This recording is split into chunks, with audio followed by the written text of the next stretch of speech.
good evening, you beautiful New Zealanders. I saw this video of David Seymour having a meeting in Hastings, and honestly, at the end of this and watching this, it's just something that I couldn't go past because of all the white, woke, brainwashed people and how they think. And I think there's a lot of these people around, and they're simply ignorant about the treaty. They're not really thinkers. They haven't really thought it through. So I'm going to analyze this video just briefly. This will be a short video tonight, but it's worth talking about because we need to have answers for these people who say the sort of things that you see the white woke people in this video saying. So let's just watch this together. Jesus, I don't have to talk about that anymore. All right. But first of all, I'm kind of here to describe a vision, but I'm also here to report back and get your feedback. Because at the end of the day, I'm in business too. I'm in the business of representation, and that is the process of hearing what's on people's minds and reflecting back what your concerns and hopes are through the way that the policy is made. And so we're going to talk about all sorts of issues. But the most important part, is this a protest? So David's meeting is suddenly interrupted by four white woke people at the back, one holding up sort of a Maori flag, and you can't tell whether they're actually Maori because you don't have to have any Maori blood in you to be a Maori, so they could call themselves Maoris, I don't know. But there they are, and they look very European to me, and there they are completely brainwashed and completely lost and completely ignorant about the treaty. And all over their shirts is "Honour the Treaty." They wouldn't have a clue what the treaty is about, and I'll show you why I know that is so in a moment. This is protest. Oh my God! Can we get some better protesters, please? You get some younger ones, not the young people, I see. Okay. All right. I tell you what, if you guys want to actually, if you guys want to have a proper discussion, then we're really happy to have it. So here's another guy in the middle of the meeting. He sort of suddenly pops up in the middle of the crowd, and he's got a cloth banner which says "Honour the Treaty" on it. And he's European as well, and he's really lost. So let's see who else is in the room.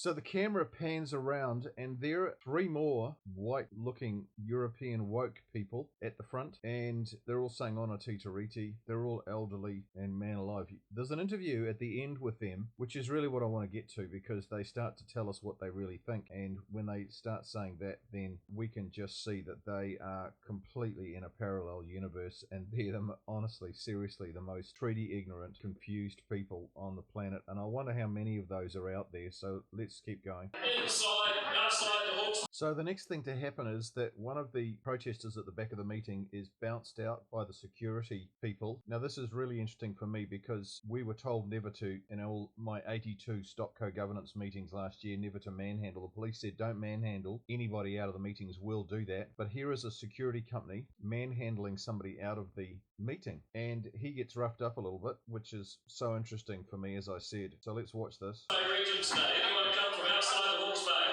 Okay. All right. There's someone who's going to be outside the Hawke's Bay soon. No matter what their background, no matter where they're from, no matter how they start their life. So the next thing that we see is the police turn up, and there is discussion about people being issued with trespass notices if they don't leave the meeting and they're protesters. But that's interesting because it must then be a private meeting. How come the police weren't there to enforce that law of trespass? How come they weren't the ones taking people out of the meeting? They should have been, because that's the law. If you're trespassing, you're like gate crashing, and this is a trespass situation. So why aren't the police taking people out of there? See, they leave it to the security guards, which is what we had in our meetings. We had to wait for the police to do that. Interesting. So the next thing that happens is this young guy who was holding up the cloth banner in the middle of the meeting, he's ejected by the bouncers. The police are just looking on, and pretty much all the protesters are being taken out one at a time by the security guards, which to me is fascinating. The police are just watching, not actually enforcing the law of trespass. Oh my goodness, there's such inconsistency in the police. We found that last year as well. I tell you what, you really should have gone to school. Alright, now we get to the really interesting part of the whole video, which is this interview with these people who were the protesters, and to hear what's in their minds and to get them articulating what they're really thinking. And man, is this eye-opening or what? So let's watch this. Just tell me what you're doing here today. What we're doing today? Yeah. Well, it's a protest. Peaceful protest. Yeah, what are you protesting? Well, it's not actually a lot of dots to connect. We're basically protesting that the ACT party here, Seymour, is basically doing their best to create division and disharmony within New Zealand.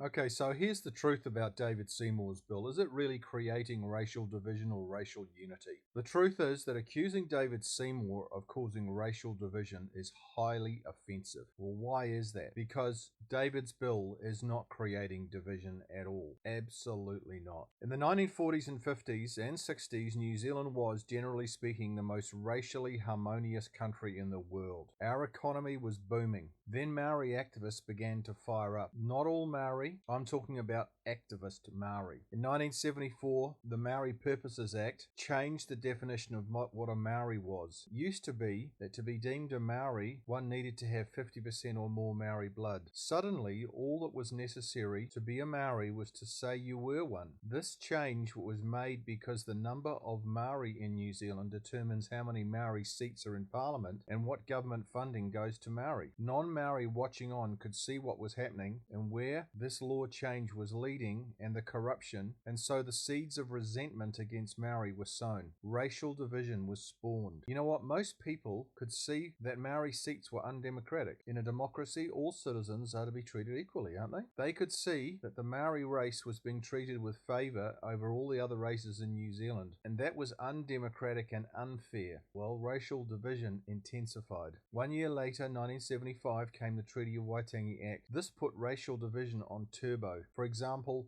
only tribunal members could interpret the meaning of the treaty. Their interpretations were unchallengeable. To outsiders looking in, this seemed and was unfair and wrong. But it didn't stop there. The wrong version of the treaty in English, the rogue James Freeman version of the treaty, was deliberately chosen as the official treaty in English. This version of the treaty differs markedly from the genuine treaty, the treaty in Maori. In this way, activists were able to say, quote, "The translators in 1840 did a bad job. You'll need Maori translators to tell you what the treaty in English is really saying," unquote. Once again, non-Maori watching on could see this was a ruse by activists so that they could make the treaty say what they wanted it to say instead of what it did say. And what did the activists want the treaty to say? Things like Maori did not cede sovereignty. Things like the Crown promised to protect and promote anything Maori considered to be a treasure. Things like Maori owned all the forests and fisheries. Things like Maori have the right to self-determination. Things like Maori have the right to set up their own parliament. Things like Maori have the right to entitlement and privilege not afforded other citizens. And on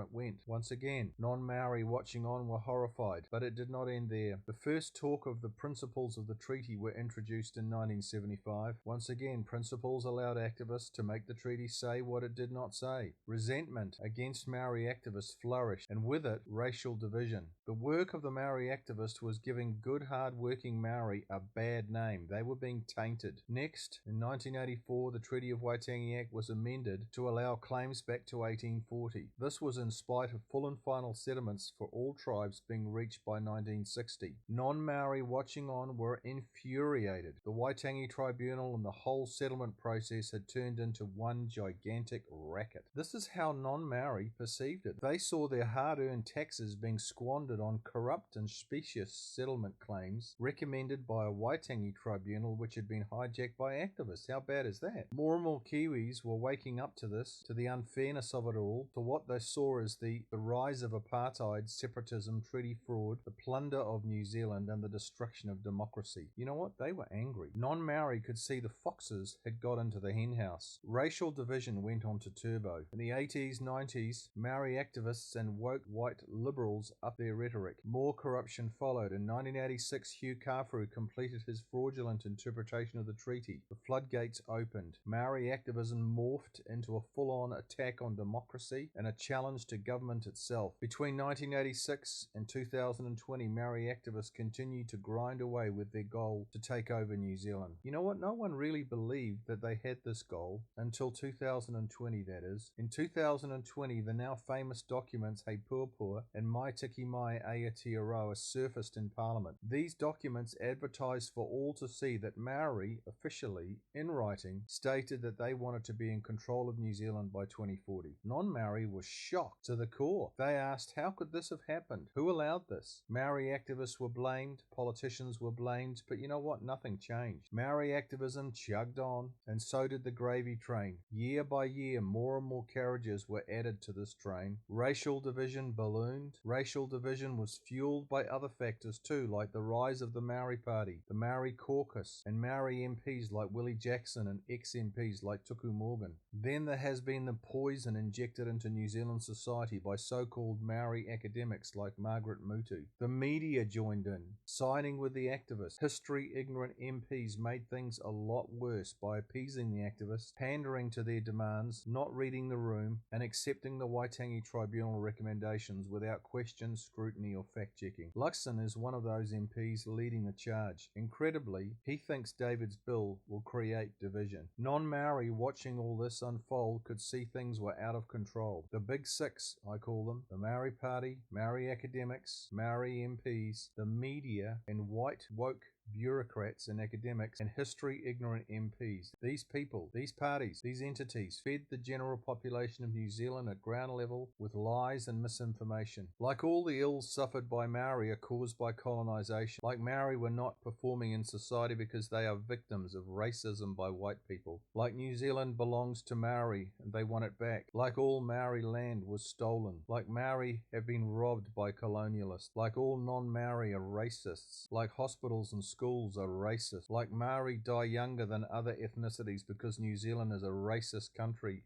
and so on. The Big Six set out to make non-Maori guilty and ashamed of being white. They took over the education system, brainwashing children from kindergarten to the end of university. Nurses and doctors, real estate agents, police, dock staff, social welfare, and more, all were targeted for Maorification. Non-Maori resented this deeply, which further fueled racial division. What the Big Six did was pit Maori against non-Maori. The rhetoric and the misinformation of the Big Six literally threw petrol on the fires of racial division in our country. The result, many Maori and many white woke people have ended up hating non-Maori for what they perceive non-Maori have done to Maori. On the other hand, many non-Maori have ended up resenting the Big Six for what they perceive they're doing to New Zealand. Boom! Racial division went to a new height. So is David Seymour causing racial division? No, absolutely no. It's the Big Six who are causing the racial division we're experiencing today. And you know what? They've been at it for 50 years, at least, including MPs. MPs have had 50 years to stop the racial division, but they haven't. They could have stopped it starting, but they didn't. David is wanting to bring the division to an end by correcting the mess we are in. Accusing David of causing racial division, therefore, would be a bit like Winston Churchill in 1940 saying to the British people, quote, "I don't want to bring division and conflict into this world, so I think we should simply let Germany take over Britain. Don't worry about the end of democracy, free speech, equality, and one law for all. Oh, these are not important. Don't worry about corruption and fraud. You know what? It'll all work out in the end if we all become Germans and bow down and serve Hitler. It's the quickest route to harmony and peace. So let's just do that." Unquote. Well, you know what? It's a ridiculous thought, isn't it? In the same way, it's a bit like David Seymour saying to the New Zealand people, quote, "I don't want to bring division and conflict into New Zealand, so I think we should simply let radical Maori take over our country. Don't worry about the end of democracy, free speech, equality, and one law for all. These are not important. Just ignore the treaty, corruption, and fraud. It will all work out in the end if we all become Maori and bow down and serve radical Maori and their goals for New Zealand. It's the quickest route to harmony and peace. So let's just do that." Unquote. So why didn't Churchill just cave in to Hitler and Germany's ambitions. That would have brought peace and harmony, wouldn't it? Well, the reason was because something much greater was driving Britain and Churchill. And what was that? It was higher values. What were those higher values? Ultimately, it boiled down to a fight between good and evil, a fight between right and wrong, a fight between democracy and dictatorship, a fight between freedom and bondage, a fight for honesty against fraud and corruption. Seymour is like that. He is like Churchill, fighting for what is fundamentally right against what is fundamentally wrong. David sees New Zealand like Churchill saw England, so he's prepared to stand up and go to war with activist Maori, just like Churchill went to war with activist Nazis and Hitler. David is going to fight the Big Six to bring back what is right and jettison what is wrong. Thankfully, David does not have to use planes and tanks and guns and bullets like Churchill did. David is doing it with legislation. He's doing it with a pen. But in every other respect, David and Churchill are exactly the same. And what is David fighting for? Democracy, equality, one law for all, and racial harmony. He's fighting against treaty fraud and corruption. He's fighting against Maori activist spin, lies, deceit, bullying, and intimidation. By going to war with Germany, Churchill was not the instigator of division and disharmony. You know what? The opposite was true. It was really Germany that was bringing division and disharmony. Ironically, Churchill went to war for the sake of peace and harmony. Ironically, David Seymour is the same. By going to war with the Big Six, Seymour is not the instigator of division and disharmony. Those who say so, that David and Act are creating division, are not just ignorant, but they are offensive, deeply offensive. They are as offensive as criticizing Churchill for going to war with Germany. It is really the Big Six that are bringing division and disharmony to New Zealand. Hitler declared war on the world. The Big Six have declared war on New Zealand. David is responding to our situation like Churchill did to his, and that is all.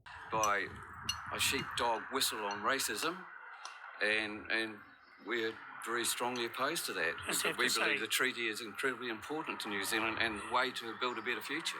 ACT got 8.6%, and they're sowing division within New Zealand at the moment, and they have no mandate to do that.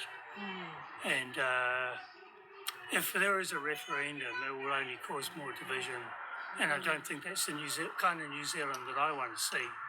You know, I want to see healthy, good, friendly race relations here with everybody, not setting people against others. So that's what I want to see. That's the kind of New Zealand I want to see, and that's why I'm here today. Well, then it gets even more interesting because the guy in the middle with the little hat on, he says, well, ACT got 8.6% of the vote, and therefore he's implying that they don't have a mandate to do this. Well, yes, they do, because they're in a coalition agreement with the other two partners in the government, and they were voted in by the people of New Zealand, so he doesn't understand politics at all. The second thing he says is that if we have a referendum, it's going to cause division. Well, how is asking the people what they want going to cause division unless you get a result that you don't want? So he's completely lost on that one as well. And then to top it all off, he finishes by saying that he doesn't want anything to cause division in the country and to set people against each other. But what's he just done in the ACT meeting? He just set himself against ACT Party and David Seymour, and he set himself against all the people in that meeting. So he's got a giant-sized log in his own eye when he's pointing out the speck in David Seymour's eye. So the hypocrisy here is just, you know, Mount Everest-sized hypocrisy from the guy with the hat in the middle. And there's more to come, so watch what comes next. What they don't realise is that treaty is about unity and ACT is about division. Yes. That's my nutshell, really. Yeah. Oh man, that's astounding, isn't it? But as I said in my opening piece, David is for the treaty. David is not changing the treaty. David is pointing out the fundamentals of the treaty. And you know what? David Seymour beautifully summarizes in his 3 principles the tenor and the meaning and the original intent of that treaty. So this lady, again, is completely lost, completely mixed up in her thinking, doesn't understand what David Seymour is on about, doesn't understand what the bill is about, and unfortunately, she's a beautiful illustration of the brainwashed and the lost in this country when it comes to politics, when it comes to the treaty. It's a pretty sad sort of a commentary, really, I think. And it looks like my wife is going to be arrested inside there for trespass, because I came out when I was told I would be trespassed, and she's still in there. So I'm going to wait around to find out what happens to her. Seems like there's quite a large contingent of police to get in there and arrest her. So. Pensioner. All right, let's wrap this up. Let's have a look just one more time, David Seymour's bill, does it honour the treaty? Let's see. Well, here's the chart that I made up, and here's his first principle. The New Zealand government has the right to govern all New Zealanders. Oh my goodness, what's divisive about that? Just saying the government, the duly elected government, has the right to govern all New Zealanders. I mean, who in their right mind would possibly argue with that? So he gets a big tick for that one. And then his second principle is the New Zealand government will honour all New Zealanders in the chieftainship of their land and their property. Basically, all that is saying is that your property and your land is safe. Nobody can take it from you. And what New Zealander in their right mind would argue with that? We need that. That's fundamental to life and living in a modern country, that your land and your property is safe. And the third principle, that all New Zealanders are equal under the law with the same rights and duties. Again, what person in their right mind would not agree with that and give that the thumbs up? I mean, those three principles are just fundamental to life and living in a democracy. They're the absolute cornerstone. And you know what I was thinking? I was thinking, you know why there's been such pushback against this bill? And